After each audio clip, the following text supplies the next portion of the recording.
बचपन में ना अक्सर बारिश के मौसम में ऐश्वर्या राय बच्चन की वो गाना हाय जुबान से जाती नहीं थी। और सच बताऊं, मम्मी से चुपते छुपाते हर बारिश में क्या ठुमका लगाती थी यार। आज भी वो गाना मुझे बेहद पसंद है और मुझे पता है आपको भी उस वक्त वो गाना बेहद पसंद थी। गा के सुनाओ क्या? चलो।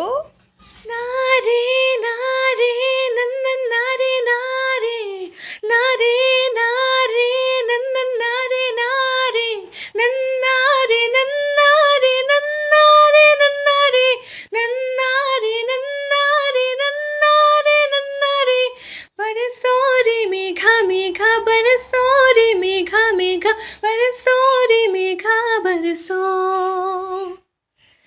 मीठा है कोसा है बारिश का वो सा है, कोसा है कोसा है बारिश का वो सा है।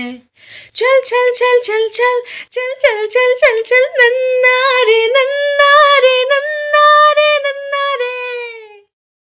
याद आई ना?